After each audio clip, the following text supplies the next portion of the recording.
who himself is a doctor, as well as Mitch McConnell, who survived polio. So he's somebody who feels strongly about vaccines and public health. And McConnell voted against it. Voted against headsets. Yes, 4 is enough to sink him. J.D. Vance can't break the tie. But I also think Donald Trump was right about RFK when he called him a radical left-wing lunatic that no Republican should vote for. That was Donald Trump's take on him in the primary, listing off a number of conspiracy. Don't put him on us. It's when they say that. Don't put him on us. No, he's just a radical. We'll call him a radical lunatic. But I think it's the hypocrisy for me of spreading this misinformation and these wrong facts about vaccines while allegedly vaccinating, according to Caroline Kennedy, his own family. And I understand how hard it is to come out and publicly oppose somebody in your family. That took a lot from her. And she's somebody with credibility on the right and the left. I could see this resonating. And finally, I have been supportive of some of what RFK Jr. has said about what's in our foods and needing to address all these additives, all of these chemicals that you don't have in Europe.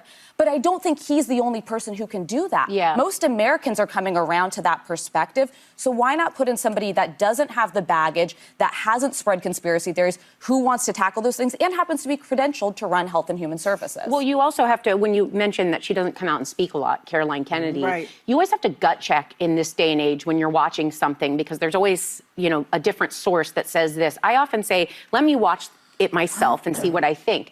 It was so sincere, thoughtful, deliberate, and hard for her to do this. She goes on to talk about how he puts animals in blenders to feed his birds of prey. Now, I know that's disgusting on its face, but just pause for one moment. While they were alive? Yes, to feed his hawk. Baby chicks and mice. But the point here is, think about the mentality of what it takes to physically do what you're asking that person to do, and stop. There are stories about people that kill animals and what you need to lack to be able to do that. The hypocrisy of vaccinating his own kids and keeping that on the DL while he does this. And she also goes into saying his dorm room, his bedroom in the basement, everything has always been the party room, where although he was able to overcome addiction, he led many to addiction, and some have died. In his family.